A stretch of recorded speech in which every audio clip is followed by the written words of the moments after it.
das unpersönliche Passiv. So the impersonal passive in German. In German, you can use the passive voice with almost every single verb. In English, you're a little bit limited and you can't really use it with all the verbs. In German, yes, you can. And in today's video, I will show you the little trick that allows you to use the passive voice with almost every single verb in the German language.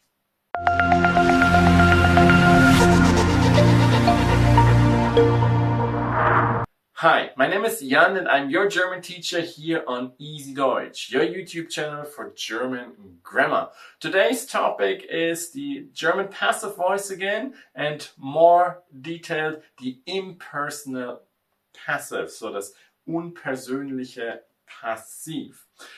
The impersonal passive, that's a small trick how you can use the passive voice with almost every verb in the German language. And with the help of my ebook, I will show you now how you can do this too. So let's switch into my ebook.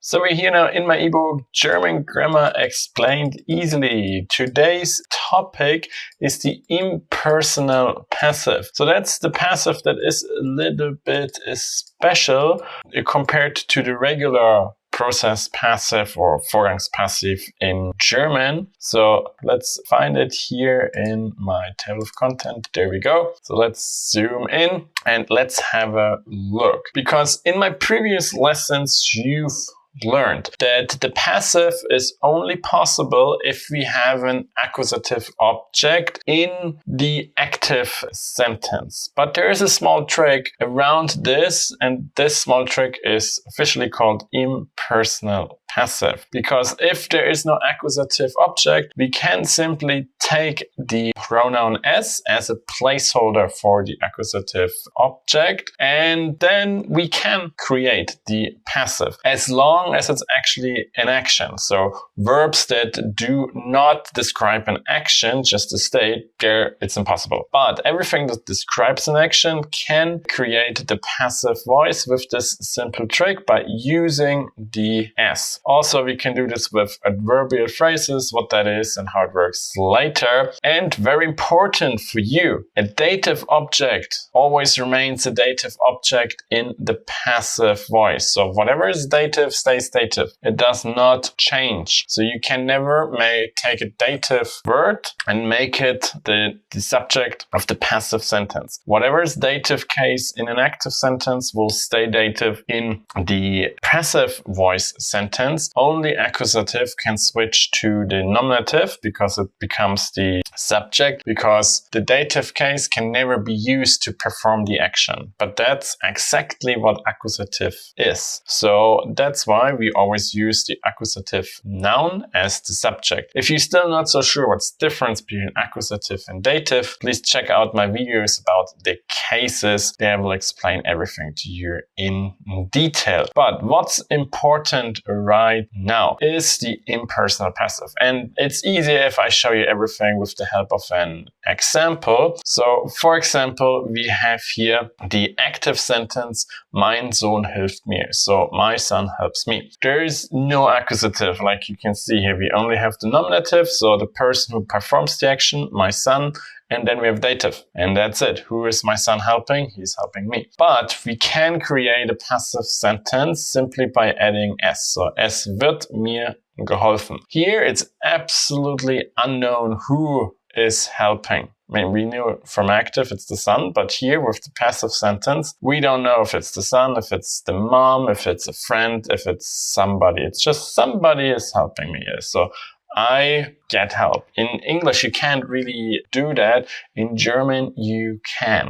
So German is a way more flexible with everything than English is, which is good if you're a writer. It's kind of bad if you want to learn that language because it gives you more option, not just one way that you have to stick to. But actually, it makes the language more flexible. So you can create your own stuff more easily. And the thing here is also, you see the second sentence that works as well. mir wird geholfen, which also means that I get help from somebody. Here, we don't have the S because we can also drop it if we put something else in the first place. So as long as we have something else there, then we can use this sentence entirely without nominative case. You can see here, there's no subject in this sentence. There's no nominative case. So this is a passive sentence without subject, without any nominative in there. So how do we know that it's wird and no other version like werden, for example? Well, we drop that. It's not that it's not existing here. It's just like this is the base of this conjugation. So even if we drop the S and put the mir in front here, it is this conjugation based on S, so third person singular. And actually,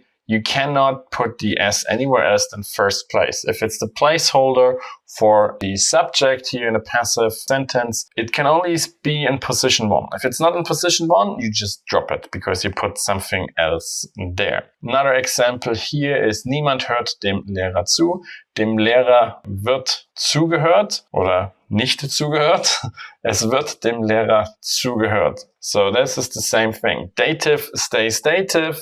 You can't change that, but you can replace a subject placeholder like S. It's a substitute subject. You don't have to use it. You can also just say it like this, but the conjugation is always based on that. And this is if we only have dative complements. But what if we actually have an accusative in there, but there is a preposition in front? So if we have a preposition in front, it stays accusative. Remember, accusative object means no preposition, but still accusative. If you're not so sure about accusative objects and prepositions with accusative, please check out my videos about sentence complements. You will find a video in the info cards linked for you, but it's also kind of a multi-part video divided into the different cases, so please check that out.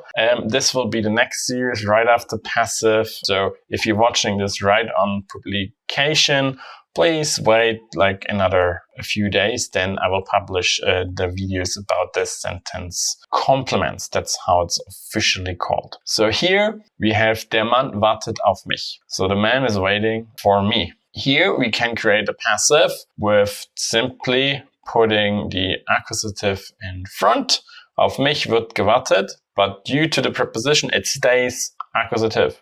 You cannot change the case here because it's not becoming a subject because auf requires accusative case here. So we have, again, no subject at all in here, so no nominative at all. The other version is with S. Es wird auf mich gewartet. That's also, again, what the conjugation is based on. And if we have a sentence with just the subject and the preposition plus dative, it's the same thing. Either we put that prepositional complement, what's the official name for both of them here, in front, or we use S. And then we have our passive sentence. In English, you can't do that. Or with the kid is been played. You're maybe an English native speakers, you tell me, but for me that sounds very, very wrong. So in English, not possible. In German, it is with the help of S. And if we have the pronoun Mann, it's a little bit special too. Mann is, remember, you have er, sie, es, Mann. That's the impersonal pronoun Mann.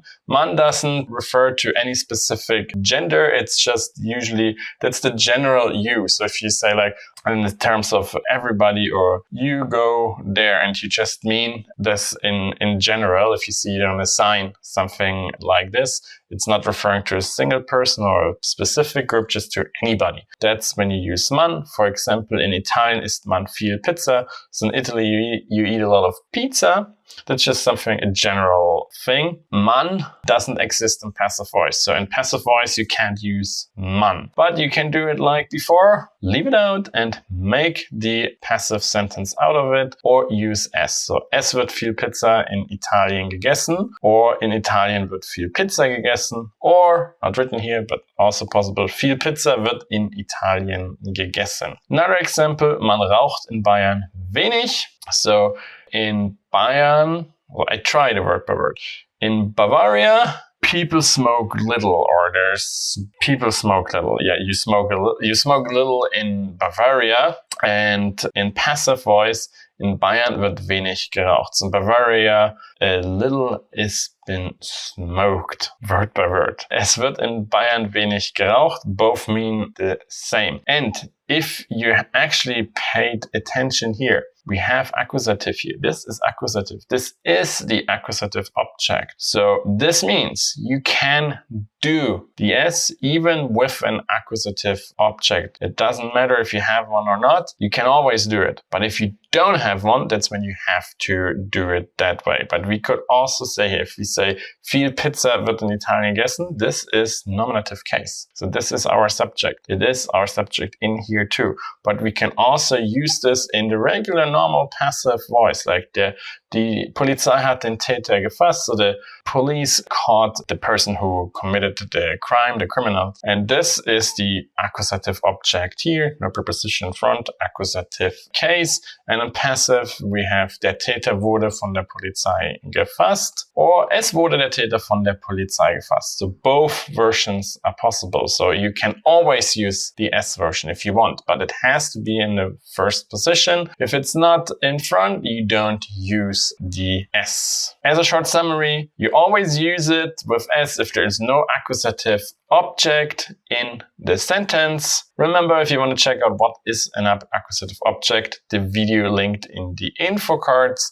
The S isn't obligatory. You can omit it if you have something else to put there, but the conjugation is always based on S. And in case you drop the S, there might be no nominative case, no subject at all in your entire sentence. And yes, it is correct like that. Now you know how you can use the passive with almost any verb in the German language. If you have any further questions about that, please do not hesitate to ask them in the comment section below.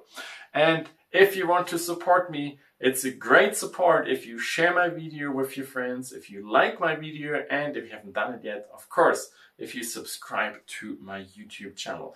Thank you very much in advance for this. But if you want to support me even further, or you like the ebook that you've just seen, you can actually buy this ebook either alone or together with his 9 friends. Yes, I already published 10 ebooks about German grammar, exercises and explanations, always from the easy point of view, from the student's perspective, not from the teacher's perspective. So it's much easier for you to understand the system behind it, the logic behind it. All my ebooks are written from this kind of perspective. And if you want to check them out, there's a link in the comments and also in the video description. So just click on it.